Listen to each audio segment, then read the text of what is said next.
সালাতু ওয়াস সালাম প্রিয় নবী মুহাম্মদুর রাসূলুল্লাহ সাল্লাল্লাহু আলাইহি ওয়াসাল্লামের প্রতি, যার মাধ্যমে আমরা আল্লাহ সুবহানাহু ওয়া তাআলাকে চিনতে পেরেছি, যিনি আমাদের মাঝে একজন রাসূল নন বরং রহমত স্বরূপ প্রেরিত হয়েছেন, যাকে আল্লাহ সুবহানাহু ওয়া তাআলা পুরো পৃথিবীর উপরে রহমত স্বরূপ বলেছেন। যার উপরে একবার সালাত এবং সালাম পাঠ করি, আল্লাহর পক্ষ থেকে 10 বার সালাত এবং সালাম প্রাপ্ত হবে এবং যার 10টি পাপকে মাফ করে দেওয়া হয় এবং যার 10টি মর্যাদা উঁচু হয়। আমরা সেই রাসূলের উপরে সালাত এবং সালাম পাঠ করি, আমরা বলি আল্লাহুম্মা সাল্লি ওয়া সাল্লিম ওয়া বারিক আলা নবিয়িকা মুহাম্মদ। যেমনটা আপনারা জেনেছেন যে আজকে আলোচনার মূল বিষয় হলো কোরআনুল কারীম, আল্লাহ সুবহানাহু ওয়া তাআলার কালাম থেকে একটি আয়াত, যে আয়াতটি সূরা আলে ইমরান 3 নম্বর সূরার 102 নম্বর আয়াতে রয়েছে। যে আয়াতে আল্লাহ সুবহানাহু ওয়া তাআলা মুসলিমদেরকে উদ্দেশ্য করে বলেছেন, ইয়া আইয়ুহাল্লাযীনা আমানুত্তাকুল্লাহা হাক্কা তুকাতিহ, হে ঈমানদাররা যারা নিজেদেরকে মুসলিম বলে পরিচয় দাও, দাবি করো, তুমি আল্লাহকে ভয় করো যথার্থ ভয়, যেভাবে তাকে ভয় করা উচিত। ওয়ালা তামুতুন্না ইল্লা ওয়া আনতুম মুসলিমুন, আর তোমরা মুসলিম হওয়া অবস্থায় ছাড়া অন্য কোনো অবস্থায় যেন তোমাদের মৃত্যু না ঘটে। তার মানে যেই সময় তোমার মৃত্যু হবে ওই সময় যেন তোমার পরিচয়টা হয় যে তুমি মুসলিম, অন্য কোনো পরিচয়ে যেন কারো মৃত্যু না হয়। মুসলিমের বিপরীত যেমন মুনাফিক, মুশরিক, কাফের, নাস্তিক, এগুলো মানুষের পরিচয়, যেগুলো আমরা কথার মাধ্যমে আমলের মাধ্যমে চিনে থাকি বা বলে থাকি। যেমন কেউ যদি ইসলামের কোনো একটা বিধানকে, মৌলিক বিশ্বাসকে অস্বীকার যদি করে, এটা বড় আলেমদের ফতোয়া লাগবে না, আপনি নিজেই বলতে পারবেন যে কাফের, কারণ সে ইসলামের একটা মৌলিক বিষয়কে অস্বীকার করেছে। যেমন কেউ যদি মনে করে যে কোরআন আল্লাহর কালাম নয়, এটা মুহাম্মদ সাল্লাল্লাহু আলাইহি সাল্লাম বা কোনো হুজুরের বানানো, তাহলে সে কি কাফের, আপনার আর বড় হুজুরের ফতোয়া লাগবে না। কেউ যদি কবরের আযাবকে অস্বীকার করে, যে কবরের কোনো জীবন নাই, শাস্তি নাই, তাহলে সেও মুসলিম থাকবে না। তাকদীরকে যে ব্যক্তি অস্বীকার করবে, ভাগ্য যেটা আল্লাহ সুবহানাহু ওয়া তাআলা লিখে রেখেছেন, তাহলে কেউ যদি সেটাকে অস্বীকার করে তারও ইসলাম থাকবে না। এইভাবে ইসলামের বহু বিষয় আছে, মানুষ যদি সেগুলোকে অস্বীকার করে, আপনি নিজেও বুঝেন যে তার ইসলাম নাই, তাহলে সে হচ্ছে কাফের। মুশরিক, আপনি নিজেই যখন জানেন একজন ব্যক্তি তার জবান দিয়ে সে শিরকি বাক্য উচ্চারণ করে বা কর্ম দিয়ে সে প্রকাশ্য দেখতে পাচ্ছেন যে সে মাজারে গিয়ে সেজদা করতেছে, তখন আপনি ডাইরেক্ট বলতে পারেন যে এই লোকটা মুশরিক, সে আল্লাহর সাথে শিরিক করে। ঠিক তেমনি আমাদের সমাজের বহু মানুষকে আপনি দেখতে পান যে যারা মুসলমানের ঘরের জন্ম, কিন্তু ইসলামের বিপরীত কথা বলে, ইসলামের বিধানের বিপরীত কথা বলে, বা ইসলামের যে কোনো কল্যাণকর কাজে সে উল্টা এর বিপক্ষে দাঁড়ায়, তখন আপনি বুঝতে পারেন যে লোকটা মুনাফিক। আর যারা আল্লাহকে মানে না, স্রষ্টাকে মানে না, তাহলে আপনি নিশ্চিত বুঝতে পারেন যে এটা নাস্তিক। তাহলে মানুষ তো একটাই, একই চামড়ার, একই চেহারার, পোশাকও এক, ভাষাও এক, কিন্তু তারপরেও একটা মানুষের বিভিন্ন পরিচয় হয়। আর আল্লাহ বলেছেন তোমার পরিচয় যেন হয় মুসলিম, মানে তোমার মৃত্যুটা যখন হবে সমাজের মানুষ যেন তোমাকে মুসলিম হিসেবে তোমার জানাজা আদায় করে, তোমার মুসলিম কবরস্থানে যেন তোমার দাফন হয়, এতে যেন কারো দ্বিধা না লাগে যে লোকটা কি কাফের না নাস্তিক। যদিও বর্তমান সমাজে মুশরিকদেরকেও জানাজা পড়ানো হয়, মুশরিকদেরকেও মুসলিমদের কবরস্থানেই দাফন করা হয়। কেন? কারণ ক্ষমতা, আপনার আত্মীয় স্বজন, আপনার ভাই, বাপ, চাচা, এলাকার মোড়ল, মাতাব্বর, পয়সাওয়ালা নেতা, আপনি জানেন সে নাস্তিক, জানেন সে মুনাফিক, তারপরেও উপায় নাই, আপনাকে মুসলিমের কবরস্থানে তাকে কবরস্থ করতে হবে। এটা হচ্ছে আমাদের নিরুপায়ের কারণে। কিন্তু ইসলাম বলে না, এর লাশ মুসলিমদের কবরস্থানে স্থান পাওয়ার অধিকার রাখে না সে। কারণ নাস্তিক, কাফের, যেমন একটা হিন্দুকে কোনো মুসলিম কি এমন আছে যে সে যত বড় ক্ষমতাবানই হোক যে কবর দেবে কবরস্থানে? না, মুসলিমরা সব ফুঁসে দাঁড়াবে, তাই না? এমনটাই হওয়া উচিত ছিল নাস্তিকদের ক্ষেত্রে, এমনটাই হওয়া উচিত ছিল মুশরিকদের ক্ষেত্রে, এমনটাই হওয়া ছিল অন্যান্য কাফেরদের ক্ষেত্রে। যে মুসলমানের ঘরে তো তার জন্ম, কিন্তু সে ইসলাম পালন করে না, তাকেও হিন্দুর মতো আচরণ করা উচিত ছিল। কিন্তু যেহেতু আমাদের সমাজ ব্যবস্থা, তাদের কাছে দলিল আছে, যেমন মদিনার মুনাফিক যারা, তাদেরও রাসূলুল্লাহ সাল্লাল্লাহু আলাইহি সাল্লাম জানাজার নামাজ পড়িয়েছিলেন, যদিও পরবর্তীতে আল্লাহ আয়াত দিয়ে নিষেধ করে দিয়েছেন যে না, আর এরপর থেকে কোনো মুনাফিকের জানাজা আপনি দাঁড়াবেন না। কিন্তু আমরা যেহেতু রাসূল না, আমরা যেহেতু মানুষের অন্তরের খবর জানি না, তো যার ফলে সমাজের কে মুনাফিক, কে নাস্তিক, কে মুশরিক, হয়তো আমরা হুজুররা সরাসরি ফতোয়া লাগাই না। এজন্য আমরা বাধ্য হয়েই তার জানাজা হয়, বাধ্য হয়েই তার মুসলিম কবরস্থানে তাকে কবর দেওয়া হয়। কিন্তু এটা আমাদের সমাজ ব্যবস্থা। কিন্তু আপনাকে মুসলিম হতে হবে কার নজরে? আল্লাহর কাছে, আল্লাহর বিধানে আপনাকে মুসলিম হইতে হবে। আমরা পুরো পৃথিবীর মানুষ যদি আপনাকে মুসলিম বলে সার্টিফাই করে দেই, কিন্তু আল্লাহর খাতাতে যদি আপনার নাম মুসলিম না থাকে, তাহলে আপনার কোনো উপকারে আসবে না। তো আলা কুল্লি হাল, এটাই হবে আজকের মূল বিষয়, যে আল্লাহ বলেছেন যে তোমার মৃত্যু যেন ইসলামের উপরে ছাড়া অন্য কোনো উপরে যেন না হয়, পরিচয় যেন তোমার মুসলিম হয়, এটার উপরে যেন তোমার মৃত্যু হয়। এটা ছিল সূরা আলী ইমরানের আয়াত এবং এর সরল অর্থ, যে আল্লাহ আমাদেরকে বলেছেন যে হে ঈমানদাররা, যারা নিজেদেরকে ঈমানদার বলে দাবি করো, তুমি আল্লাহকে ভয় করো যথার্থ ভয়, যেভাবে আল্লাহকে ভয় করা উচিত, এবং তুমি মুসলিম না হয়ে মৃত্যুবরণ করো না। এটা হচ্ছে এই আয়াতের সরল অর্থ। এই আয়াতে দুইটা বাক্য আছে, ছোট্ট দুইটা বাক্য। এক, আল্লাহকে ভয় করো ভয় করার মতো, আর মুসলিম না হয়ে মইরো না। বাক্য দুইটা ছোট, সহজ, সরল, কিন্তু এটার বাস্তবায়ন খুব কঠিন। বাস্তবতা খুবই কঠিন। বাস্তবতা যেমন কঠিন, আপনি জেনে নেন এর ফলাফল অনেক বড়। তার মানে কোনো ব্যক্তি যদি আল্লাহকে ভয় করে চলতে পারে, এটা তার জন্য কঠিন হবে। মুসলিম হয়ে মৃত্যুবরণ করা এটা একটা কঠিন চ্যালেঞ্জ, কিন্তু যেই ব্যক্তি এটা করে দেখাইল কঠিন কাজটা, তার জাযা অনেক বড়, যেটা আজকের আলোচনা ইনশাল্লাহ আপনার কাছে ব্যক্ত করার চেষ্টা করব। আল মুহিম, আসুন আমরা মূল বিষয়ের দিকে চলে আসি। এইভাবে আমাদেরকে আদেশ নিষেধ করেছেন। তারপর পরে এই আয়াতের পরে আল্লাহ সুবহানাহু ওয়া তাআলা বলেছেন, ইয়া আইয়ুহাল্লাযীনা আমানুত্তাকুল্লাহা হাক্কা তুকাতিহি ওয়া লা তামুতুন্না ইল্লা ওয়া আনতুম মুসলিমুন। হে ঈমানদাররা, তোমরা আল্লাহকে যথার্থ ভয় করো এবং তোমরা মুসলিম না হয়ে মৃত্যুবরণ করো না। তাহলে ওই দুইটা আয়াতের পরে হচ্ছে এটা, যেটা হবে আজকের আলোচনার মূল বিষয়। তো এই আয়াতের মধ্যে আল্লাহ সুবহানাহু ওয়া তাআলা আমাদেরকে যেটা জানিয়েছেন, মূলত বলা হয়েছে যে কোরআনের আয়াতের তাফসীর। আমরা আসলে মুফাসসির না, মানে আমরা তাফসীর কারক না, আর এটার কোনো প্রয়োজনও নাই। কেন প্রয়োজন নাই?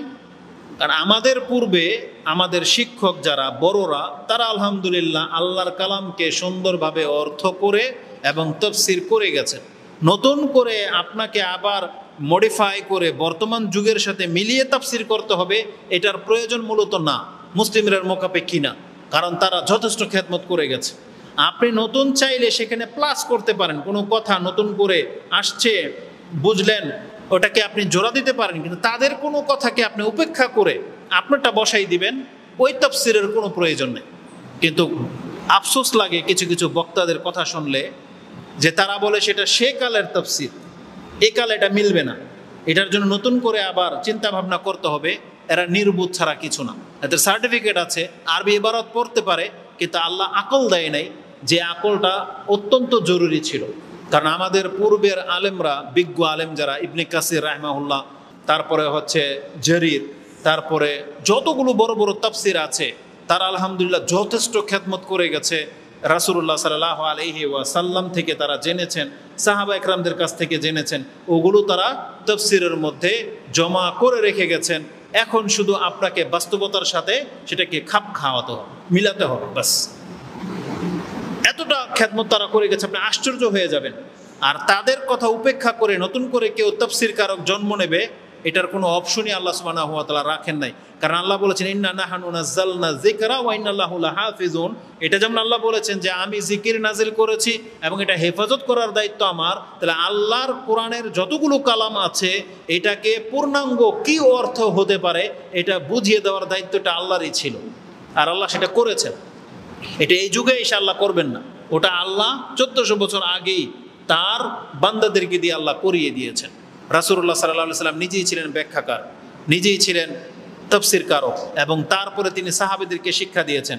আর সাহাবা একরামরা মন গড়া তাফসীর করতেন না, তারা ওই আয়াত, এমনও আপনি বর্ণনা পাবেন যে 10টা আয়াত নাজিল হতো, 10টা আয়াতের অর্থ আমরা বুঝতাম, মুখস্থ করতাম, জানতাম, আমল করতাম, তারপর আমরা আরো 10টা আয়াতের দিকে যেতাম।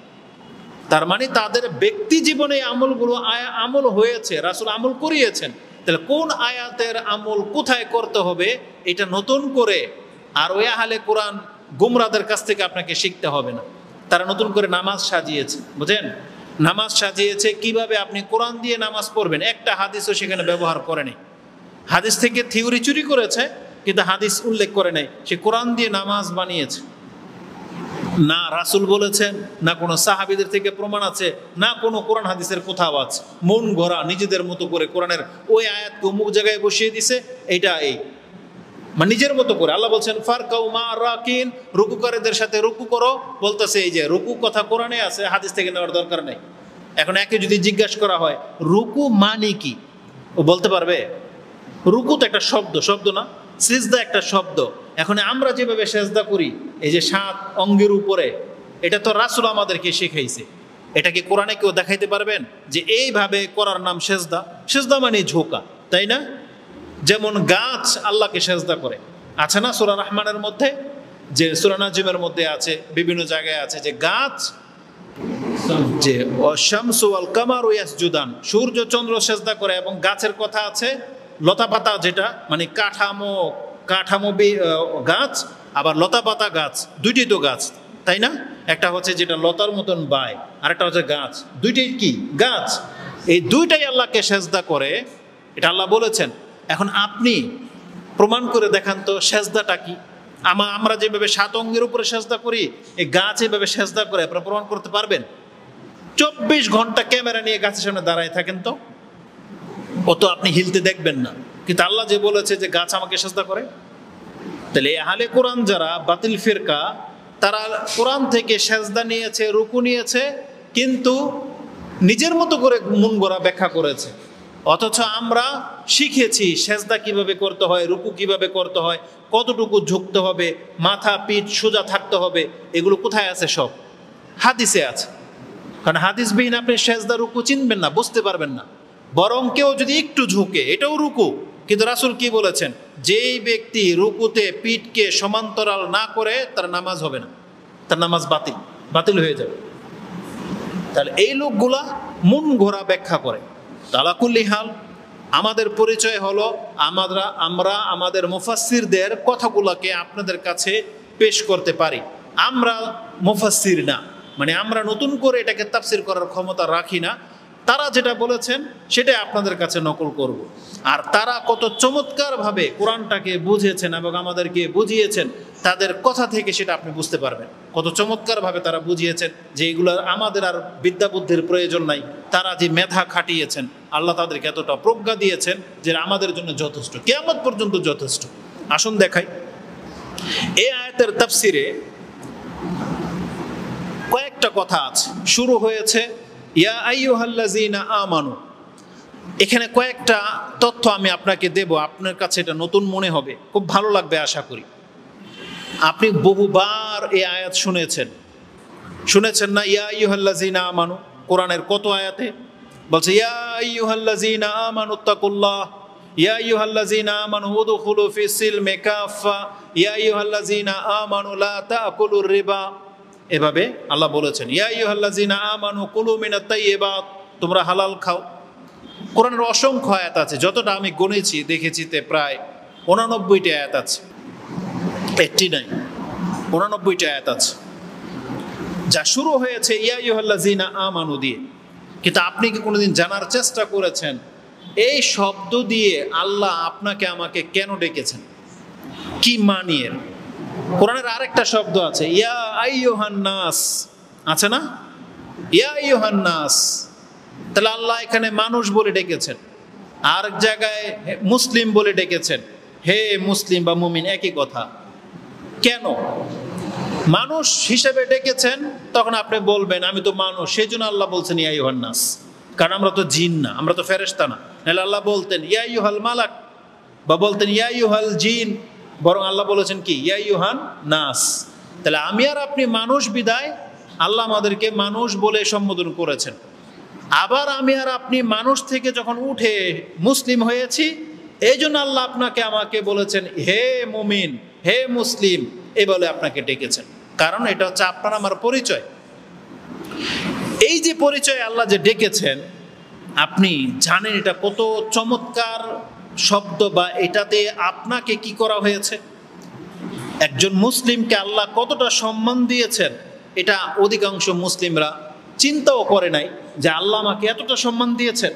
কারণ তারা ধর্মের বিষয়গুলোকে খুব উদাসীনের সাথে নেয়। সাধারণ মানুষ মনে করে যে কি না কি, ধর্মটা মনে হয় শুধু হুজুরদের জন্য। সাধারণ মানুষ মনেই করে না যে এই ধর্মটা আমার জন্য, এই কোরআনটা আমার জন্য নাজিল হয়েছে। মনে করে যে মাদ্রাসায় পড়ার জন্য শুধু এই কোরআন নাজিল হয়েছে মনে হয়, বরং এই কোরআনটা প্রত্যেকটা মানুষের জন্য নাজিল হয়েছে। এবং যেই ব্যক্তি নিজেকে মুসলিম বলবে, সে জেনে নেক তার মর্যাদা অনেক। প্রথম যুগের মুসলিম আদম আলাইহিস সালামের মর্যাদা যেমন মুসলিম হিসেবে, নবী হিসেবে না, মুসলিম হিসেবে আপনার মর্যাদাও তেমন। আপনার নবী মুহাম্মদ সাল্লাল্লাহু আলাইহি সাল্লাম মুসলিম হিসেবে যে মর্যাদা রাখে, আপনিও সেই মর্যাদা রাখেন। কারণ আপনাকেও আল্লাহ যেমন ইবাদতের জন্য সৃষ্টি করেছেন, আমাদের নবীকেও ইবাদতের জন্যই সৃষ্টি করেছেন। তার যেমন জান্নাত, আপনারও তেমন জান্নাত। কিন্তু আমি আর আপনি পিছনে পড়ে আছে, আমাদের নবী আগে বেড়ে গেছে। পার্থক্য শুধু এখানে। কিন্তু জান্নাত সবার জন্যই তো বরাদ্দ আছে না? নাকি এমন কোনো কথা আছে যে জান্নাতুল ফেরদৌস শুধু নবীদের জন্য আর তোমাদের জন্য সাধারণ জান্নাত, এমন কি কথা আছে? বরং যেই জান্নাতে নবীরা পৌঁছে গেছেন, সেই জান্নাতে একটা সাধারণ মানুষও পৌঁছতে পারে, নাকি পারে না? বলেন, যেই জান্নাতে নবী পৌঁছে গেছে সেখানে কোনো সাধারণ মানুষ পৌঁছতে পারে কি পারে না? চিন্তা ভাবনা করে কথা বলতে হবে। বাহ্যিকভাবে মনে হচ্ছে যে কিভাবে পৌঁছতে পারে, কিন্তু পারে। কেন জানেন? রাসূল সাল্লাল্লাহু আলাইহি সাল্লাম তো নবী, তাই না? তার স্ত্রীরাও কি নবী? কিন্তু তার স্ত্রীরা থাকবে কোথায়? রাসূল সাল্লামের সাথে। রাসূল সাল্লামের যে জান্নাত সেখানে থাকবে, তাই না? তার মানে সুউচ্চ জান্নাত। তার মানে সম্পর্কের ভিত্তিতেও কেউ সেখানে পৌঁছতে পারে। যেমন রাসূলের সন্তানরা, তারাও কি রাসূল? তাহলে তারা কোথায় থাকবে? তারাও যদি সৎকর্মশীল হয়, তারাও তার পিতার সাথেই থাকবে। বুঝছেন কথাটা? এটা হচ্ছে সম্পর্কের ভিত্তিতে। দ্বিতীয়ত হচ্ছে আমলের ভিত্তিতে। একজন সাহাবী রাবি কাব ইবনুল আসলামী, যুবক, দরিদ্র, অভাবী একজন সাহাবী, রাতে রাসূল সাল্লামের দরজার সামনে অপেক্ষা করত পানি নিয়ে, যে গভীর রাতে যখন রাসূল জাগবে তখন কষ্ট করে আবার দূরে যাবে পানি কাজা হাজতের জন্য, আমি পানি নিয়ে অপেক্ষা করি, রাসূলের প্রয়োজন হবে আমি দেব। একদিন জেগে আছে রাতে পানি নিয়ে, রাসূল সাল্লাম উঠেছেন, এ রাবি কাব ইবনে আসলামীর কাছ থেকে পানি নিয়ে ওযু করেছেন। তখন রাসূল ভাবলেন যুবক অভাবী, ওকে কিছু দেই। তখন বলছে চল তুমি আমার কাছে কিছু চাও। সে সাহাবী দুনিয়া চায় নাই, বলতেছে যে আসআলুকা মুরাফাকাতাকা ফিল জান্নাহ, ইয়া রাসূলুল্লাহ যেভাবে মদিনায় আপনার আশেপাশে থাকি, জান্নাতেও এইভাবে আপনার আশেপাশে থাকতে চাই। কত বড় জিনিস চেয়ে ফেলছে। তার মানে রাসূল তো থাকবে জান্নাতুল ফেরদৌসে, তাই না? তাহলে এই সাহাবী যদি কম দামে জান্নাতে থাকে, তাহলে রাসূলের খেদমত কিভাবে করবে? মদিনাতে তো ঘরের লগে ঘর, তাই না? খেদমত করতে পারতেছে। এখন রাসূল সাল্লাল্লাহু আলাইহি সাল্লাম যদি জান্নাতুল ফেরদৌস থাকে, আর কেউ যদি এটা আকাঙ্ক্ষা করে যে আমি রাসূলের খাদেম হব বা তার সাথে থাকব, তাহলে সেটা নিম্নমানের জান্নাতে থাকবে? তাকেও কি করতে হবে? ওই জান্নাতে নিতে হবে। তখন এই সাহাবী বলতেছেন যে আসআলুকা মুরাফাকাতাকা ফিল জান্নাহ, আমি তো আপনার সাথে জান্নাতে থাকতে চাই। সুবহানাল্লাহ। তার মানে বোঝা যাচ্ছে যে সাধারণ মানুষও রাসূল ইসলামের সেই জান্নাতে পৌঁছতে পারবে যদি আমল ভালো থাকে। তখন রাসূল কিন্তু তাকে এই কথা বলে নাই যে আমি তো রাসূল, আমি থাকবো সুউচ্চ আলাল জান্নাহ, জান্নাতুল ফেরদৌস, তুমি সেখানে কিভাবে আমার সঙ্গী হবা? কিন্তু রাসূল কি বলেছেন? যদি তুমি আমার সাথে থাকতে চাও তাহলে আইন্নি আলা নাফসিকা বিকাসরাতি সুজুদ, তাহলে তুমি একটা সাহায্য করো আমাকে। কি? তুমি অধিক মাত্রায় নফল সালাত আদায় করবে। আজকে আমাদের যুবকদেরকে বলতে কি হয় যে 5 ওয়াক্ত নামাজ ফরজ, ফরজটা ঠিক রাখেন, তাই না? আমরা আপনাদেরকে বলি 5 ওয়াক্ত নামাজ ফরজ, ফরজ ঠিক রাখতে। আর রাসূল তাকে কি বলেছেন? নফল বেশি বেশি পড়তে। তার মানে কি? তার মানে একজন ব্যক্তি ফরজই পড়ে না, তাকে নফল বেশি পড়তে বলা হবে? আরে ফরজ তো সবার উপরে ফরজ। তার মানে আপনি যদি জান্নাতুল ফেরদৌস যেতে চান, ফরজ তো আপনাকে পড়তেই হবে, উপরন্তু আপনাকে যত সম্ভব বেশি নফল পড়তে হবে। আর কোনো ব্যক্তি যদি ফরজ ছেড়ে দেয়, ও জান্নাত ফেরদৌস তো দূরের কথা, ও জান্নাত পাবে? জান্নাতে ঢুকতে পারবে না। এই জন্য রাসূল বলেছেন আইন্নি আলা নাফসিকা বিকাসরাতি সুজুদ, তুমি বেশি বেশি সেজদা করে, তার মানে নফল সালাত আদায় করে নিজের মান সম্মানটাকে এতটা বাড়াও যাতে বিচারের মাঠে তোমার ফয়সালা হয়ে যায়, তুমি আমার সাথে জান্নাত থাকতে পারবে। রাসূল বলেছেন যারা ইয়েতিমের ভরণ পোষণের দায়িত্ব নেবে, বিধবার দায়িত্ব নেবে, তারা আমার পাশাপাশি জান্নাতে থাকবে। এইভাবে, তাই না? তাহলে পাশাপাশি জান্নাত থাকতে চাইলে কি করতে হবে? ওই একই জান্নাতের ওই এরিয়ার মধ্যে আশেপাশে থাকবে। এইভাবে অনেক কাজ আছে রাসূল সাল্লাল্লাহু আলাইহি সাল্লামের পরিবার বা পাশের সঙ্গী প্রতিবেশী হওয়ার সুযোগ আল্লাহ রেখেছেন। তা আমি যেটা বোঝাতে চেয়েছি যে যে সম্মানের ক্ষেত্রে মানে মুসলিম হিসেবে আপনিও ঠিক ওই মাপের সম্মানিত ব্যক্তি, কিন্তু অধিকাংশ সাধারণ মানুষগুলো এটা মনে করেন, নিজেকে হেয় মনে করে যে না, হুজুররা মনে হয় এক ক্যাটাগরির মুসলিম, আলেমরা এক ক্যাটাগরির মুসলিম, সাহাবীরা এক ক্যাটাগরির মুসলিম ছিল, আমরা হইলাম মুসলিম। আমরা নামাজ পড়লেই কি না পড়লেই কি, আমরা হালাল খেলেই কি না খেলেই কি, আল্লাহ কি আমাদের বিচার করবে? অধিকাংশ মুসলিমদের চরিত্র হয়ে গেছে এমন। সেও যে বিচারের আন্ডারে পড়বে, তাকেও যে জবাব দিতে হবে, তারও যে হিসাব নিকাশ হবে, এটা অধিকাংশ সাধারণ মানুষ, সাধারণ মুসলিমরা এটা তার জীবন থেকে উৎখাত করে ফেলে দিয়েছে। আপনি দেখেন রাস্তায় দাঁড়ান, যারা রিক্সা চালায়, ভ্যান চালায়, সিএনজি ড্রাইভার, অটো ড্রাইভার, বাসের ড্রাইভার, যত ড্রাইভার আছে আপনি রাস্তায় দাঁড়ান, যারা কনস্ট্রাকশনের কাজ করে, মাটির কাজ করে, কনস্ট্রাকশন বিল্ডিংয়ের কাজ করে, আপনি ঢাকা চলেন, আপনি দেখেন কনস্ট্রাকশনের জগতে ইলেকট্রিশিয়ান যত মানুষ আছে, এমনকি দোকান পোশাক মানে এক কথায় লেবার শ্রেণীর যত মানুষ চাকরি করে, তাদের জীবনটা দেখেন। আজান হবে, ও নামাজ পড়বে না, কানের মধ্যে একটা মোবাইল কিনছে, একটা এখন তো সবার কাছে দামি ফোন, ওই মোটা মোবাইল কিনবে, লাউডলি সাউন্ড দিয়ে ও বাউলি গান শুনে, ও ইংলিশ শুনে, মিউজিক লাগিয়ে দিয়ে গান শুনতে আছে আর কাজ করতে আছে, আর সিগারেট একটার পর একটা। অধিকাংশ মানুষের জর্দা তো মুখে থাকে, আর সিগারেট একটার পর একটা, আর লেবারগিরি করতেছে, কাজ করতেছে, সারাটা দিন পার হয়ে চলে গেল, নামাজের কোনো খবর নাই, মুখে একে অপরকে গালি দিচ্ছে, ঠাট্টা মস্কারি মাকে নিয়ে বোনকে নিয়ে করতেছে, যা ইচ্ছা তাই দেখতেছে, অথচ মুসলিম। সন্ধ্যা হলো, গিয়ে গোসল টোসল করে আবার টিভি দেখতে বসে গেল, ঘুমায় গেল, আবার ওকে ডিউটি করতে হবে। এটাই হচ্ছে তার লাইফ। কেটে গেছে 30-40 বছর। তারা এই ব্যক্তিকে বোঝে যে মুসলিম কি জিনিস? ও কি জানে না এটা যে ওরও বিচার হবে? নাহলে আজকে আমরা মসজিদে কেন? ওর বিবেক আছে, আমাদের তো বিবেক আছে, ওর আমোদ ফুর্তির শখ আছে, আমাদেরও তো আছে, আমরা কেন তাহলে আজকে এখন মসজিদে? আজান হয়ে গেছে, আপনি মসজিদে কেন আসলেন? ও কেন আসলো না? তার মানে ও এই আহ্বানটাকে গুরুত্বের সাথে নেয়নি, ও শুধু নামের মাত্র মুসলিম। এটা আমাদের সমাজের অধিকাংশ মানুষের রেজাল্ট, অধিকাংশ মানুষের রেজাল্ট। কিন্তু তাকে কিন্তু আল্লাহ ওই মান দিয়ে সৃষ্টি করেছিলেন যে মানটা আবু বকর, ওমর, ওসমান রাদিয়াল্লাহু তাআলা আনহুম আজমাইন, তারা সেই মানটাকে ধরে রেখেছে। কিন্তু আমরা সেই মান ধরে রাখতে পারতেছি না, আমাদের পাপের কারণে আমরা দিন দিন নিচের দিকে পড়ে যাচ্ছি। নাহলে কি পার্থক্য ছিল সাহাবা একরামদের মাঝে আর আমাদের মাঝে, বরং রাসূল তো আমাদেরকে আরো বেশি পাক্কা মুমিন বলেছে। বলছে সবচেয়ে বড় মুমিন কে? বলতেছে ইয়া রাসূলুল্লাহ আমরা, যেটা আমরা আপনার প্রতি ঈমান এনেছি।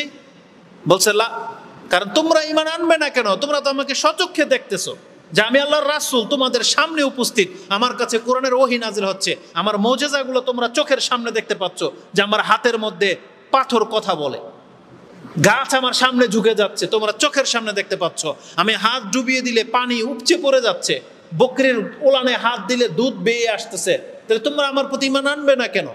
তো বলতেছি ইয়া রাসূলুল্লাহ, তাহলে কারা সবচেয়ে বড় ঈমানদার? রাসূল বলেছেন শেষ জামানার, মানে যারা আমাকে দেখেনি, পাবে না, কিন্তু আমার নাম শুনবে, তারা শুনবে যে আমাদের নবী আসছে মুহাম্মদ সাল্লাল্লাহু আলাইহি সাল্লাম, এটা শুনেই বিশ্বাস করে নেবে, তারা আমার প্রতি ঈমান আনবে। যেমন আজকে পৃথিবীর মুসলিমরা, যারা আপনি নবীকে দেখেন নাই, কিন্তু এখন পর্যন্ত আমরা বিশ্বাস করি আমাদের নবী মুহাম্মদ সাল্লাল্লাহু আলাইহি সাল্লাম তিনি আসছিলেন, তার কবর রয়েছে মদিনাতে, তার মানে আমরা তো দেখি নাই তাকে, তার মানে আমাদের ঈমানটাকে বড় ঈমান বলা হয়েছে।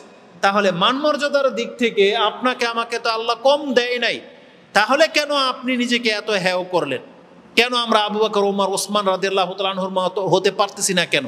তারা দান সাদকা করেছে, আমরা করি না। তারা নামাজ পড়তো, জিকির করতো, আমরা করি না। তারা হারাম থেকে দূরে ছিল, আমরা দূরে থাকি না কেন? আমাদেরকে কিসে বাধা দিয়ে রেখেছে?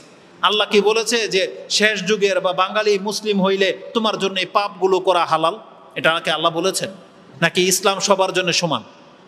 রাসূলুল্লাহ সাল্লাল্লাহু আলাইহি সাল্লামের যুগের যে ইসলাম ছিল, আমাদের বর্তমানে যুগের কি সেই ইসলাম নাকি চেঞ্জ হয়েছে? চেঞ্জ করছে কেডাই? আল্লাহ করেছেন। যেমন কথার কথাটা উদাহরণ দিই, একজন আমাকে প্রশ্ন করেছে যে চাচাতো বোনের মেয়েকে বিয়ে করা যাবে কিনা, চাচাতো বোন বা ভাইয়ের মেয়েকে বিয়ে করা যাবে কিনা। কেন প্রশ্ন করলো? কারণ সম্পর্কে কি হয়, ভাতিজা, তাই না? চাচা ভাতিজা। তা আমি বললাম আলী রাদিয়াল্লাহু তাআলা আনহু ফাতেমা রাদিয়াল্লাহু তাআলা আনহাকে বিয়ে করেছিলেন না, সম্পর্কে তারা কি? চাচা ভাতিজা। রাসূল সাল্লামের চাচাতো ভাই না আলী? জানেন কি জানেন না? রাসূল সাল্লামের চাচাতো ভাই তো, তাহলে ফাতেমা রাদিয়াল্লাহু তাআলা কি হয়? চাচা হয়, চাচা ভাতিজা না? তা রাসূল বিয়ে দিছিল? তো উনি বলতেছে সেটা তো সেই যুগে, বুঝছেন কথাটা, বুঝছেন? উনি আমাকে বলল ওটা তো ওই যুগে। তা আমি বললাম এটা কোন যুগ? বুঝছেন? তাহলে তার মানে আমাদের ধর্মটা হয়ে গেছে ঠিক এই যে ওর প্রশ্নের মতো। তার মানে এটা তো রাসূল ইসলামের যুগে রাসূল করে গেছে, তার মানে এখন তো ওই যুগটা না। তার মানে ও বোঝাতে চাইছে যে ওই শরীয়তটা এখন চলবে না। তাহলে কেন এখন কোন শরীয়ত চলবে? আমাদের নবীর পরে কি পৃথিবীতে আর কোন নবী আসবে? এই কোরআনের পরে কি আর কোনো কোরআন নাজিল হয়েছে? তাহলে বিধান তো ওগুলাই, যেটা রাসূলের যুগে জায়েজ ছিল, এটা কিয়ামত পর্যন্ত কি হালাল হারাম করতে পারবে? তাহলে আমরা তো ওই যুগেই আছি। পার্থক্য শুধু আমরা রাসূলকে দেখি নাই, কিন্তু রাসূলের শরীয়ত যদি চলতেছে কিয়ামত পর্যন্ত এটাই চলবে, নাকি আর কোনো শরীয়ত নাজিল হবে? সুবহানাল্লাহ। তার মানে একজন সাহাবীও বেনামাজি ছিল না, একজন সাহাবীও দাড়িবিহীন ছিল না, একজন সাহাবীও হারামখোর ছিল না। তাহলে তারা যে শরীয়ত পালন করছে, আপনি যদি সেই শরীয়ত পালন না করেন, আপনাকে বুঝতে হবে প্রত্যেকটা হারাম কাজের জন্য আপনাকে শাস্তি পেতে হবে। যে শাস্তিটা সাহাবা একরামরা পাবে না, কিন্তু আপনাকে আমাকে পেতে হবে। সাহাবা একরামদের সন্তানগুলা হাসান, হোসাইন, উসামা, আনাস, তারা তো ছোট বাচ্চাই ছিলেন, তারা দিন পালন করেছে। তাহলে আমাদের যুবকরা কেন দিন পালন করে না? কেন? তাদের কি আল্লাহ ছেড়ে দিবে? ছেড়ে দিবে না। কারণ ওই কোরআন তো কিয়ামত পর্যন্ত, এই কিয়ামত পর্যন্ত আপনাকে ইসলাম পালন করতে হবে। ওই একই শরীয়ত, রাসূল ইসলামের যুগে যেটা হারাম ছিল এখনো সেটা হারাম, রাসূল ইসলামের যুগে যেটা হালাল ছিল এখনো সেটা হালাল। কিন্তু আপনি যদি সেটা মেনে না চলেন, এটা আপনার ব্যর্থতা। যুগ ওইটাই, কিন্তু মানুষ কিভাবে শরীয়ত থেকে সরে গেছে এটা বোঝানোর জন্য আমি আপনাকে বলতেছি যে আপনি ওই মানেরই মুসলিম, যেই মানের মুসলিম সাহাবা একরাম, কিন্তু আপনি সেটাকে ধরে রাখতে পারেন নাই। এবার আমি আমার কথার দলিল দেব আপনাকে। এই যে কোরআনের যে শব্দটা আছে না, ইয়া আইয়ুহাল্লাযীনা আমানু, আপনি জানেন এটা কত চমৎকার একটা শব্দ, আল্লাহ কতটা সম্মান দিয়েছে আপনাকে। আব্দুল্লাহ ইবনে মাসউদ রাদিয়াল্লাহু তাআলা আনহুকে জিজ্ঞাসা করা হয়েছে, তিনি তাকে বলতেছেন, বিজ্ঞ আলেম যেহেতু, যেমন বড় আলেমদেরকে পাইলে আপনারা বলেন না যে আমাকে একটু নসিহা করেন বা আমার জন্য দোয়া করেন, তো বলতেছে আহিদ আলাইয়া, আমার কাছ থেকে কিছু অঙ্গীকার গ্রহণ করেন। তার মানে আব্দুল ইবনে মাসউদকে বলতেছেন, আপনি আমাকে এমন কিছু উপদেশ দেন এবং আমার কাছ থেকে অঙ্গীকার গ্রহণ করেন যে তুমি কিন্তু এটা করবাই করবা, আমি আপনার সাথে ওয়াদা করতে চাই। আব্দুল ইবনে মাসউদ এত চমৎকার একটা কথা বলেছেন, তিনি বলেছেন, ইজা সামিআতা আল্লাহু ইয়াকুল, যখন তুমি কোরআন পড়বা আর যখনই দেখবা যে আল্লাহ বলেছেন ইয়া আইয়ুহাল্লাযিনা আমানু, কোরআনের যেখানে আছে ইয়া আইয়ুহাল্লাযিনা আমানু, এটা যখনই তুমি দেখবা যে এই আয়াত আসছে, ফাআরিহা সামআক ফাইন্নাহু খায়রুন ইয়ামুরু বিহি আও শাররান ইয়ানহা আন। কত চমৎকার করে বলেছেন এটা, আপনি ইবনে কাসিরে সূরা বাকারার 104 নম্বর আয়াতের তাফসীরে গেলে পেয়ে যাবেন। ওটাও কিন্তু ইয়া আইয়ুহাল্লাযিনা আমানুর আয়াত, ইয়া আইয়ুহাল্লাযিনা আমানু লা তাকুলু রাইনা ওয়া কুলু উনজুরনা, ওই আয়াত থেকে শুরু হয়েছে কোরআনের ইয়া আইয়ুহাল্লাযিনা আমানু গুলো, তার আগের এরকম কোনো আয়াত নাই। তাহলে সূরা বাকারার 104 নম্বর আয়াত থেকেই শুরু হয়েছে, এটা প্রায় 89টা আয়াত আছে ইয়া আইয়ুহাল্লাযিনা আমানু দিয়ে। আব্দুল ইবনে মাসউদ কি বলেছেন, উপদেশটা কি দিয়েছেন তার ছাত্রকে, যে কোরআনে পড়তে পড়তে যেখানেই দেখবা তুমি আল্লাহ বলেছেন ইয়া আইয়ুহাল্লাযিনা আমানু, আরে হ্যাঁ সামআক, তুমি তোমার কানকে খাড়া করে ফেলবে, সজাগ হয়ে যাও। এটা কখন আমরা করি? যেমন আমরা কোনো বাচ্চাদেরকে কোনো একটা কিছু বোঝাইতে চাই, পড়াইতে চাই, গুরুত্বপূর্ণ কথা যখন বলি তখন বাচ্চাকে এই চুপ করো, শোনো, মনোযোগ সহকারে শোনো, বলে না? তারপরে কেউ কাউকে লিড দিতে গেলে বলে কান খাড়া করে শুন, বা কাউকে কেউ ধমক দিলে বলছে কান খাড়া করে শুনবি। ঘরের ভিতরে কর্তারা বলে প্রত্যেকে কান খাড়া করে শুনে রাখবেন, আমি কিন্তু এটা এরকম, মানে কান খাড়া করে শোনা মানে আপনি এখন সজাগ দৃষ্টিতে শুনেন। এই কথাটাকে আপনি হেলফেল ভাবে না, যেমন এই যে বক্তব্যের ফিল্ডে যখন বসেন আমরা তো অনেকের চেহারা দেখি, কে কি করে, কে শুনতেছে, কে ঝুমতেছে, কে মোবাইল নিয়ে খেলে, কে এই যে বাচ্চাগুলা, ওই একটা কথা বলতে পারবে না যে কি বলছে এতক্ষণ, বলতে পারবে?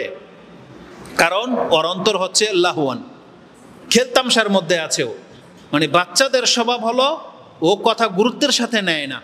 যেমন ধরেন আপনার বাচ্চা খেলতেছে, আপনি ওকে যত উপদেশ দেবার দেন, কিছুক্ষণ পরে ওকে জিজ্ঞেস করবেন, ও আপনার কথা বুঝেই নেই, শুনেই নেই। ওর কাছ থেকে যখন খেলাধুলা শেষ, ওকে যখন জিজ্ঞেস করবেন তোমাকে যে একটু আগে এটা বলছিলাম তুমি শোনো নাই, বোঝো নাই, বলবে কখন বলছিলেন।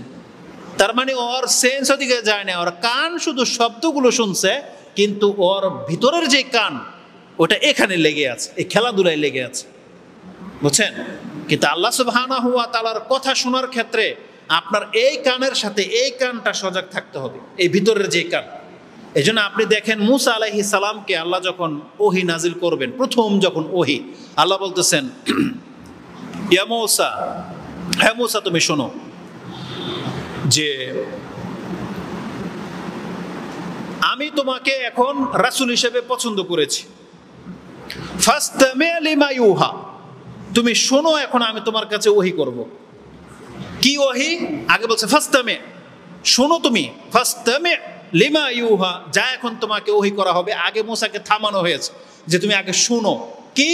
আল্লাহ বলছে ইন্নানি আনাল্লাহ লা ইলাহা ইল্লা আনা ফা'বুদিনি ওয়া আকিমিস সালাতা লিযিকরি।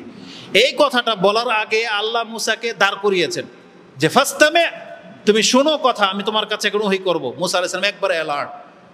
এখন আল্লাহ বলতে, যখন মুসার অন্তর সজাগ, তখন আল্লাহ বলেছেন ইন্নানি আনাল্লাহ, জানো তোমার সাথে এখন কে কথা বলতেছে? আমি হইলাম আল্লাহ। ইন্নানি আনাল্লাহ, এটা তুর পাহাড়ের ঘটনা, যে মুসা আমি এখন তোমার সাথে কথা বলতেছি, এটা আমি আল্লাহ তোমাকে সৃষ্টি করেছি। লা ইলাহা ইল্লা আনা, আমি ছাড়া সত্য কোনো ইলাহা নাই, ফা'বুদিনি, আমার ইবাদত করবে, ওয়া আকিমিস সালাতা লিযিকরি, আর আমাকে স্মরণ করার জন্যই তোমাকে নামাজ পড়তে হবে। মানে নামাজটাই হচ্ছে আল্লাহকে স্মরণ করা। তার মানে বেনামাজি আল্লাহকে স্মরণই করে না, মানে আল্লাহকে স্মরণই করে না বেনামাজি। কিন্তু যারা নামাজ পড়েন, আপনি হলেন সেই ব্যক্তি যেই ব্যক্তি আল্লাহকে আপনি স্মরণ করতেছেন। তাহলে মুসা আলাইহিস সালামকে আল্লাহ বলেছেন ফাসতামি', তুমি আগে কান খাড়া করে শোনো। আব্দুল ইবনে মাসউদ ঠিক এই কথাটাই বলেছেন তার ছাত্রকে, কোরআনের যেখানেই আল্লাহ বলবেন ইয়া আইয়ুহাল্লাযিনা আমানু, তখন প্রত্যেকটা মুসলিমকে কান খাড়া করে শুনতে হবে। কেন? কারণ এই আয়াতের পরে যে কথাটা আসবে, হয় অনেক উত্তম একটা আদেশ করবে আল্লাহ, আর না হয় এমন একটা কাজ থেকে নিষেধ করবে যেটা হারাম, মানে চরম হারাম। যেমন ধরে নেন আল্লাহ বলেছেন কি সূরা বাকারাতে 208 নম্বর আয়াতে, ইয়া আইয়ুহাল্লাযীনা আমানু উদখুলু ফিস সিলমি কাফা ওয়ালা তাত্তাবিউ খুতুওয়াতিশ শায়তান ইন্নাহু লাকুম আদুউম মুবিন।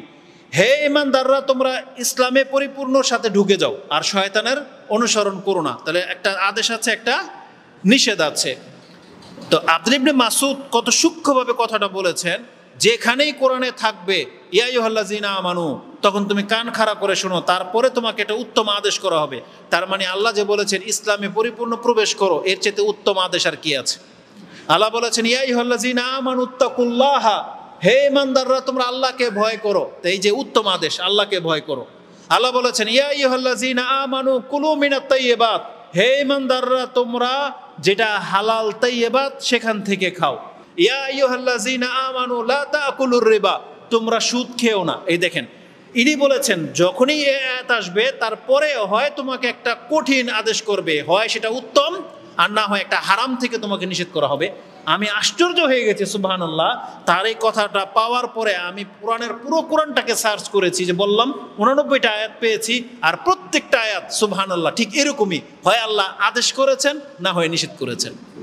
খুব সূক্ষ্ম ব্যাপার, কিন্তু অধিকাংশ মানুষ কোরআন তো পড়ি কিন্তু অন্তর দিয়ে পড়ি না বা বুঝি না। কিন্তু আমাদের উচিত এগুলোকে খুব সূক্ষ্ম ফাইন্ড আউট করেছেন। এই মর্মে আপনার মর্যাদা করে একটা কথা বলি, কোরআনের মধ্যে আল্লাহ সুবহানাহু ওয়া তাআলা কোন সাহাবীর নাম নেননি একজন ছাড়া। তার নাম কি বলতে পারেন কেউ? একজন সাহাবীর নাম আছে কোরআনে, সেটা হচ্ছে যায়েদ। রাসূল সাল্লামের পালক পুত্র যে ছিল যায়েদ, তার নামটা কোরআনে একবার আসছে কোন একটা কারণে। আর কোন সাহাবীর নাম নাই। তাহলে যে আয়াতগুলোতে আবু বকর, ওমর, ওসমান উদ্দেশ্য, তাদেরকে আল্লাহ কিভাবে ডেকেছে? এই আয়াতটা হচ্ছে সেই আয়াত। আপনি কি জানতে চান আপনার নাম কোরআনে আছে? তার এইটা হলো সেই আয়াত। একজন মহিলার নাম আছে কোরআনে, এটা হলো সেই আয়াত। কারণ কি? এখানে আমরা যারা বসছি আমাদের পরিচয় কি?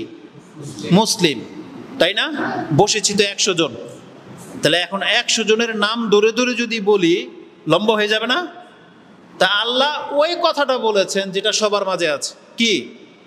ইয়া আইয়ুহাল্লাযীনা আমানু, হে মুসলিম, হে ঈমানদার। যে নিজেকে ঈমানদার বলবে, এটা আমি বললাম, যে নিজেকে ঈমানদার বলবেন হাত উঠান, উঠান। এই কয়েকজন মাত্র ঈমানদার, আর বাকিরা কি? তার মানে এখানে যে ঈমানদার সেই হাত তুলবে, তাই না? নামান। এখন বিষয়টা হলো, উদ্দেশ্য হলো আল্লাহর উদ্দেশ্য আপনি। এই যে আল্লাহ যখন বলছেন হে ইয়া আইয়ুহাল্লাযীনা আমানু, এখন বলেন তো এখানে কাকে উদ্দেশ্য করা হয়েছে? আমাদের মধ্যে কাকে উদ্দেশ্য করা হয়েছে? সবার উদ্দেশ্য করা হয়েছে। আপনি কি বিষয়টা বুঝতে পারছেন? তার মানে এখানে কোনো একজনকে উদ্দেশ্য করা হয় নাই, এই লেভেলের যে কেউ আছে তাকে উদ্দেশ্য করা হয়েছে। তার মানে আমি বুঝাতে চেয়েছি, এই আদেশ দিয়ে যেমন আবু বকরকে ডাকা হয়েছে, এই আদেশ দিয়ে যেমন ওমর, ওসমান, আলী এবং সমস্ত সাহাবীদেরকে ডাকা হয়েছে, এই একই আদেশ দিয়ে আল্লাহ রাসূলকে ডেকেছেন, এই একই আদেশ দিয়ে আল্লাহ আমাকে এবং আপনাকে ডেকেছেন। চিন্তা করা যায়? মানে আল্লাহ আমাদেরকে সম্মান দিয়েছেন। আরেকটা যুক্তি আমি আপনাকে বলি, কোরআনের প্রত্যেক নবীকে নাম ধরে ডাকা হয়েছে। ইয়া নূহ, ইয়া ইব্রাহিম, ইয়া মূসা, ইয়া ঈসা আনতা কুলতা লিন্নাস, এভাবে আল্লাহ প্রত্যেক নবীকে নাম ধরে ডেকেছেন। কিন্তু একমাত্র আমাদের নবীকে বলেন না ইয়া মুহাম্মদ, বলেন নাই, বরং আল্লাহ বলেছে ইয়া আইয়ুহার রাসূল, ইয়া আইয়ুহান নবী। আল্লাহ সুবহানাহু ওয়া তাআলার সম্মান দেখেন, তিনি আমাদের নবীকে যেমন নাম ধরে ডাকে নাই, তার গুণবাচক নাম ধরে ডেকেছেন, ঠিক তেমনি তার উম্মতকে আল্লাহ এতটা সম্মান দিয়েছেন যে আল্লাহ নাম ধরে ডাকে নাই, আল্লাহ গুণবাচক শব্দ দিয়ে ডেকেছেন। আল্লাহ বলেছেন ইয়া আইয়ুহাল্লাযীনা আমানু। বুঝেন? যেমন আমাদের নবীকে নাম ধরে ডাকা হয় নাই, তেমনি তার উম্মতকেও নাম ধরে ডাকা হয় নাই। উম্মতের একটা গুণ ব্যবহার করা হয়েছে, হে ও হে যে নিজেকে ঈমানদার বলে দাবি করবে। তার মানে আপনাকে আমাকে কতটা সম্মান দিয়েছেন আল্লাহ, যে আল্লাহর জবানে আপনাকে আমাকে উদ্দেশ্য রাখা হয়েছে। যদি আল্লাহ নামটা উচ্চারণ করে নাই কেন? কারণ পৃথিবীতে শত কোটি মানুষ, ওই ওয়ার্ডগুলো যদি কোরআনে বসাইতে হয় তো কোরআনে এমন হয়ে যাবে, তাই না? কিন্তু আল্লাহ সুবহানাহু ওয়া তাআলা একটা শব্দ দিয়ে সবাইকে ডেকেছেন। আরও আশ্চর্য হলাম, আল্লাহ যেটা আমাদেরকে সম্মান দিয়েছেন, এটার আরেকটা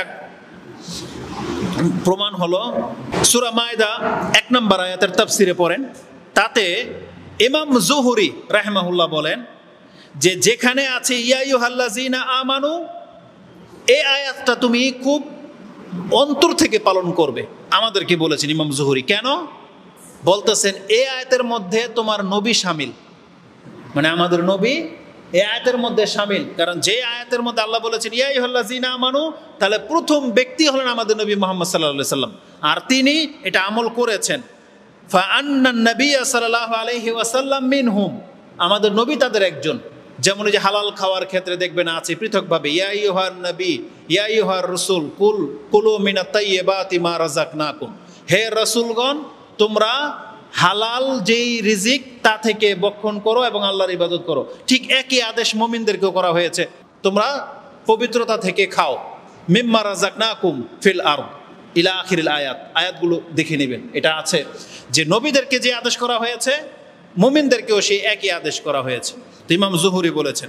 আরেকটা আশ্চর্যের ব্যাপার হচ্ছে খাইসামা, তিনি তার থেকে একটা কথা আমি পেয়েছি যে কোরআনে আল্লাহ বলেছেন ইয়া আইয়ুহাল্লাযীনা আমানু, কাদেরকে? মুসলিমদেরকে, মানে রাসূল ইসলামের অনুসারীদেরকে আল্লাহ কোরআনে ইয়া আইয়ুহাল্লাযীনা আমানু শব্দ দিয়ে ডেকেছেন।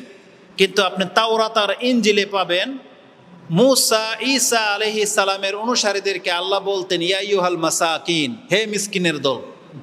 মানে আল্লাহ সুবহানাহু ওয়া তাআলা বনি ইসরাঈলদেরকে তাদের কিতাবে মিসকিন বলে সম্বোধন করেছেন। যদিও আমি তাওরাত আর ইনজিল পড়ি নাই, এটা তাফসীর থেকে নেওয়া, যারা পড়ছে তারা হয়তো পাবে।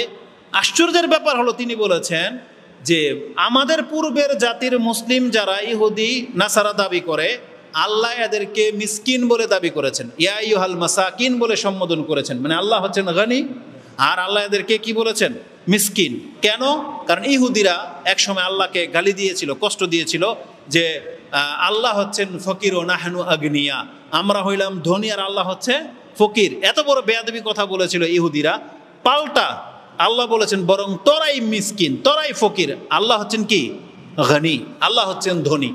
কিন্তু আমরা মুসলিমরা যেহেতু আল্লাহর সাথে বেয়াদবি করি নাই, তাই আল্লাহ আমাদেরকে সে সম্মান দিয়েছেন যে ওদের তাওরাত এবং ইনজিলের মধ্যে আল্লাহ ওদেরকে মিসকিন বলে ডেকেছেন, আর আল্লাহ আমাদেরকে আমাদের কোরআনের মধ্যে আমাদেরকে হে ইমানদার বলে ডেকেছেন। জানেন আপনি? তার মানে এখানে আরেকটা সূক্ষ্ম ব্যাপার হলো, আপনারা আমরা যারা এখানে বসে আছি, আমরা কি সবাই ফেরেশতা নাকি আমরা অনেক পাপী? বলেন, এখানে কেউ আছে যে জীবনে পাপ করেন নাই? আমরা সবাই পাপী, তাই না? তারপরেও আল্লাহ আপনাকে আমাকে ইয়া আইয়ুহাল্লাযীনা আমানু বলে ডেকেছেন। বুঝেন কথা?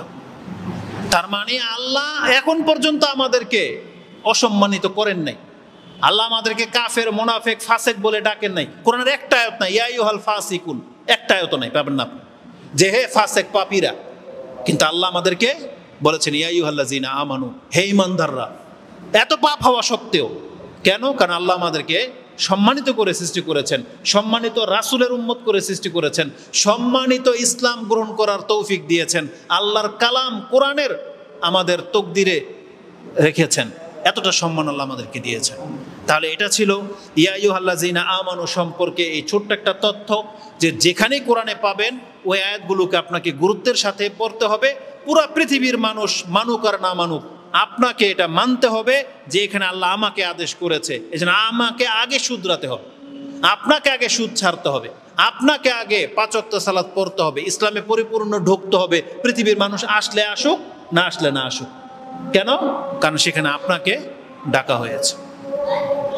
তারপরে আল্লাহ সুবহানাহু ওয়া তাআলা ইয়া আইয়ুহাল্লাযীনা আমানু বলে দিয়ে এখন ওই যে দুইটা কথা যেটা আজকের তাফসীর কি আছে, যে আমানুত্তাকুল্লাহা হাক্কা তুকাতিহ, যদি তুমি ঈমানদার হয়ে থাকো তাহলে আল্লাহকে ভয় করো, ভয় করার মতো, যেভাবে আল্লাহকে ভয় করতে হয়। এখানে আমরা বেশি সময় নেব না, যদি এখানে অনেক কথা আছে, অনেক কথা। প্রথমত হচ্ছে যে আল্লাহকে ভয় করার মতন ভয় করা, এটার মানে কি? তাকওয়া মানে মূলত আমরা তর্জমা করে থাকি ভয় করেন, যেমন ইত্তাকিল্লাহ, আল্লাহকে ভয় করেন, কিন্তু মূলত তাকওয়া শব্দের অর্থ ভয় না।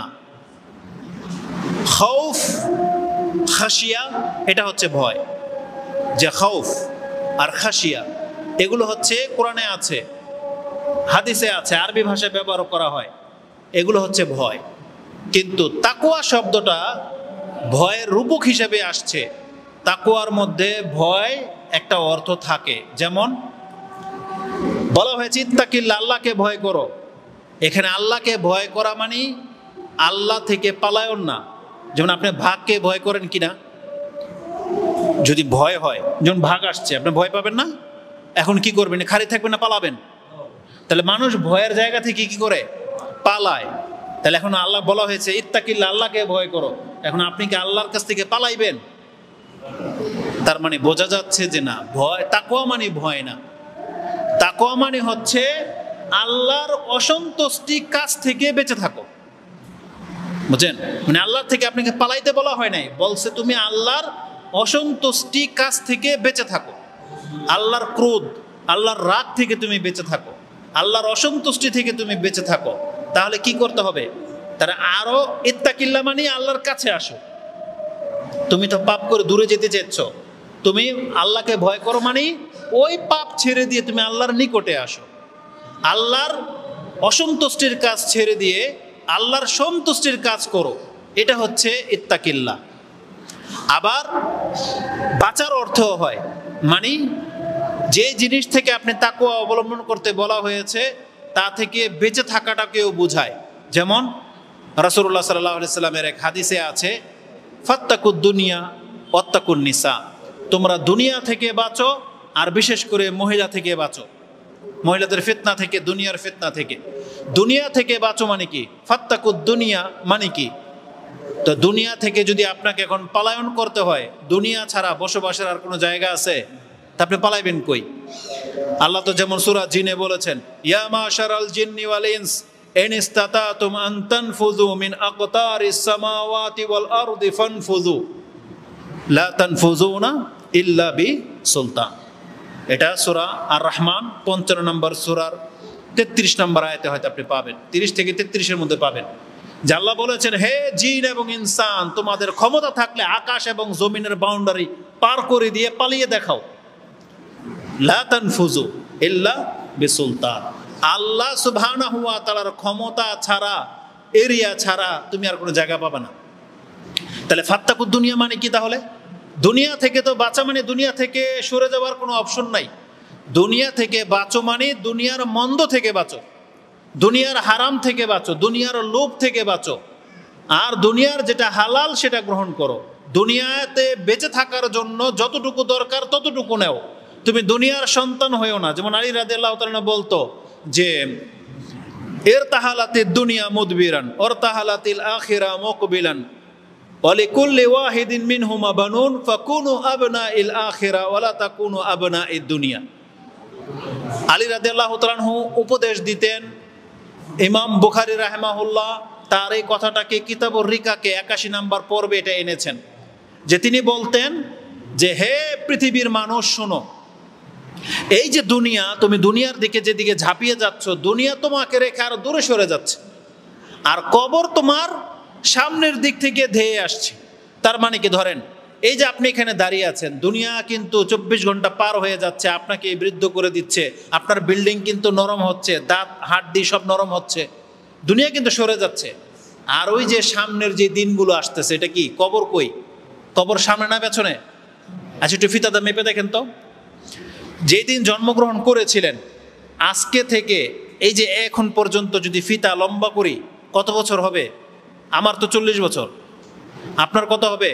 ৫০, কারো ৬০, কারো ৩০। লম্বা না ফিতা? এখন মরবেন কবে বলেন তো? আছে কোনো ডেট? তার মানে ফিতা তো এর দূরও হইতে পারে, তাই না? ফিতা এতটুকু হইতে পারে, জন্মে তো গেছেন, ফিতা তো অনেক লম্বা। তাহলে দুনিয়া দূরে সরে গেছে না? কবর যদি এখন ফিতা, যদি কবর মাপেন, এখন এই ফিতা লম্বা হইতে পারে আবার ছোট হইতে পারে, কারণ কালকে মরে গেলে কি ফিতা ছোট না? আর যদি একটু লম্বা হয় তো একটু লম্বা হবে, নাহলে ১০ বছর হবে, কিন্তু তারপরেও যা ফেলে আসছেন তার সমান হবে? কে আছেন এমন যারা ৫০ বছর বেঁচেছেন? আপনি কি বলতে পারবেন আরো ৫০ বছর বাঁচবেন? না, কারণ যেই ব্যক্তি ৫০ বছর পার করে ফেলেছেন, আপনার ফিতা মাত্র ২০ বছর। কারণ রাসূল কি বলেছেন, আমার উম্মতের সর্বশেষ বয়স, সর্বোচ্চ বয়স 60 থেকে 70। অল্প মানুষ আছে যারা এটাকে ক্রস করতে পারবে। রাসূল কি বলেছেন, আমার উম্মতি বাইনা 60 ইলা 70, আমার উম্মতের বয়স হচ্ছে 70 এবং 60-এর মাঝামাঝি। আকাল্লুহু মাই ইউজিজু আন যালিকা, কিছু মানুষ আছে যেটাকে ক্রস করতে পারবে। তার মানে আমাদের গড়ে বয়স মাত্র 70, তো যাদের বয়স 50 শেষ, 60 শেষ, তার মানে আপনার আর বয়স কত আছে? 10। তাও সবার পাবো কিনা আমরা জানি না। তার মানে বোঝা যাচ্ছে দুনিয়ার চাইতে কবরের ফিতা কাছে। এই জন্য তিনি উপদেশ দিতেন যে তোমরা দুনিয়া থেকে বাঁচো, মানে দুনিয়ার মোহাব্বত থেকে বাঁচো, দুনিয়ার ফিতনা, দুনিয়ার চাকচিক্যতা থেকে বাঁচো, কারণ তোমাকে পরকালমুখী হতে হবে। তাহলে আমি যেটা বোঝাতে চেয়েছি, ইত্তাকিল্লাহ মানে কি? আল্লাহর অসন্তুষ্টি থেকে বাঁচো, মানে আল্লাহ থেকে পলায়ন করার মতন ক্ষমতা কারো নাই, কিন্তু আল্লাহর সন্তুষ্টিমূলক কাজে আপনাকে থাকতে হবে। আর হাক্কা তুকাতিহ মানে কি? এটার তাফসীর আল্লাহ সুবহানাহু ওয়া তাআলা আমাদেরকে অন্য আয়াত দিয়ে, যেটা আপনি সূরা তাগাবুনের মধ্যে সম্ভবত আছে, সূরা তাগাবুনের মধ্যে আছে যে আল্লাহ সুবহানাহু ওয়া তাআলা বলেছেন ফাত্তাকুল্লাহা মাস্তাতাতুম। তাগাবুন এটা হচ্ছে 64 নম্বর সূরার 16 নম্বর আয়াত। আল্লাহ বলেছেন ফাত্তাকুল্লাহা মাস্তাতাতুম, তোমরা যথাসাধ্য আল্লাহকে ভয় করো। তার মানে আল্লাহ এখন এই বিষয়টাকে হালকা করে দিয়েছেন। আল্লাহ আপনাকে আমাকে হালকা করে দিয়েছেন যে তোমার যেখানে জীবন মৃত্যুর ব্যাপার আসবে, তখন অতটুকু হারাম তুমি খেলে তোমাকে আমি ধরবো না, যেখানে জীবন মৃত্যুর ব্যাপার। কিন্তু যেখানে তুমি বেঁচে ফিরতে পারবা, সেখানে হারামের সাথে তোমার কোনো সম্পর্ক থাকতে পারবে না। আপনার কর্ম করে খাওয়ার ক্ষমতা আছে, গায়ে শক্তি আছে, আপনাকে সুদি ব্যাংকে জব করা জায়েজ নাই, সুদ গ্রহণ করা জায়েজ নাই, চুরিদারি কোনো কাজ করা জায়েজ নাই, আপনাকে দিয়ে আপনার মালিক চুরি বাটপারি করায়, মিথ্যা বলা, এই চাকরি করা আপনার জন্য জায়েজ নাই। কারণ আল্লাহ কি বলেছেন, ফাত্তাকুল্লাহা মাস্তাতাতুম। যেখানে আপনি ঠেকে গেলেন যে আজকের খাবার না হলে আমি এবং আমার ঘরের সবাই না খেয়ে থাকবো, সেই ক্ষেত্রে আপনি ওই যে অতটুকু নিতে পারতেছেন, যেটা আপনি এই চাকরি না পাওয়া পর্যন্ত এই চাকরি ছাড়তে পারতেছেন না, এতটুকু আপনি বলতে পারেন। কিন্তু আলেমরা বলতেছেন প্রকাশ্য হারাম এমন এক মুহূর্ত আপনি এই জায়গায় চাকরি করবেন না, এক মুহূর্তেও না, আপনাকে দ্রুত ছাড়তে হবে। কারণ আল্লাহ সুবহানাহু ওয়া তাআলা বলেছেন আলাম তাকুন আরদুল্লাহি ওয়াসিয়া, আল্লাহর জমিন কি প্রশস্ত না? তার মানে হালাল খাওয়ার জন্য আল্লাহর জমিন প্রশস্ত, তুমি যাও যেখানে পারো, হয়তো অল্প খেতে পারবা, কিন্তু হারাম থেকে তোমাকে বাঁচতে হবে। আলা কুল্লি হাল আল্লাহ সুবহানাহু ওয়া তাআলা আমাদেরকে বলেছেন ফাত্তাকুল্লাহা মাস্তাতাতুম, তোমরা যথাসাধ্য আল্লাহকে ভয় করো। তার মানে যেখানে আপনি আল্লাহকে ভয় করতে পারতেছেন বাংলার জমিনে, এখানে কোনো ইহুদি খ্রিস্টান নাসারা নাই, এখানে কেউ আপনাকে ছুরি ধরবে না 5 ওয়াক্ত মসজিদে আসতে, তাহলে আপনি কেন নামাজ পড়েন না? ইন্ডিয়া এমনও জায়গা আছে, নেপালে, যেখানে মূর্তি পূজার জন্য বাধ্য করা হয়।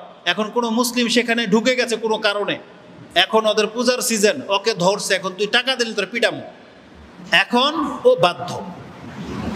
এই সিচুয়েশন তো বাংলাদেশের মুসলমানদের নাই। তাহলে বাংলাদেশের মুসলিম শখ করে কেন পূজায় যাবে? বাংলাদেশের মুসলিম শখ করে কেন হিন্দুদের সাথে সম্পর্ক রাখবে? ওদের দোকানের মিষ্টি ছাড়া আপনার অনুষ্ঠান হয় না কেন?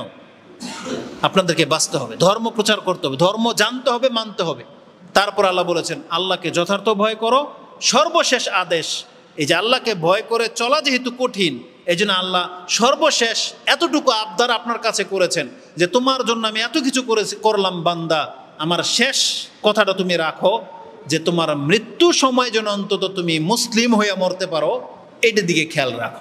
তার মানে তুমি এমন কাজ করো না যে কাজটা করলে তোমার মুসলমানত্ব থাকবে না, তোমার নাম মুনাফেক হয়ে যাবে, তোমার নাম নাস্তিক হয়ে যাবে, তোমার নাম মুশরিক হয়ে যাবে, কাফির হয়ে যাবে, এমন কোনো পাপে তুমি নিজেকে জড়ায়ও না।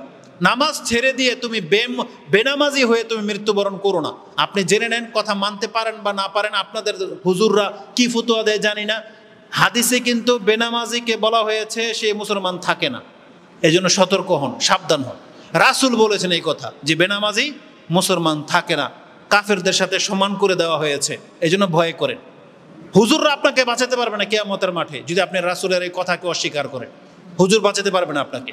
আর যদি কোনো বেনামাজিকে আল্লাহ মাফ করে দেয়, তাহলে আপনিও মাফ পাবেন, এতে ভয় কিছু নাই, আমাদের কোনো ক্ষতি হবে না। কিন্তু আল্লাহ যদি মাফ না করে, আপনার হুজুররা কিন্তু আপনাকে বাঁচাতে পারবে না। সেই দিন আপনি বুঝবেন যে হ্যাঁ, কেউ তো বলেছিল আমাদেরকে যে বেনামাজি মুসলমান থাকে না। এজন্য আল্লাহর ওয়াস্তে বলবো, আপনাদেরকে 5 ওয়াক্ত নামাজ পড়তে হবে। আল্লাহ বলেছেন ওয়ালা তামুতুন্না ইল্লা ওয়া আনতুম মুসলিমুন, তুমি মুসলিম না হয়ে মৃত্যুবরণ করো না। কেন জানেন এটা সর্বশেষ কথা কেন আল্লাহ বলেছেন? কারণ জীবনের শেষটাই হচ্ছে শেষ। এই আত্মাটা যখন বেরিয়ে যাবে, আমল বন্ধ হয়ে যাবে, ওই মুহূর্তে যদি আপনার পরিচয় মুসলমান না হয়, আপনার নাজাতের আর কোনো রাস্তা থাকবে না।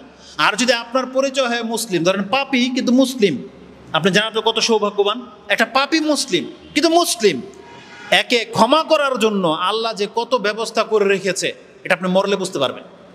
কবরের আযাবের মাধ্যমে আপনার পাপ মাফ হয়, হাসরের শাস্তির মাধ্যমে কবর আযাব মাফ হয়, নবীর সুপারিশের মাধ্যমে আপনাকে মাফ করবে আল্লাহ, ফেরেশতাদের সুপারিশে আপনাকে আল্লাহ মাফ করবে।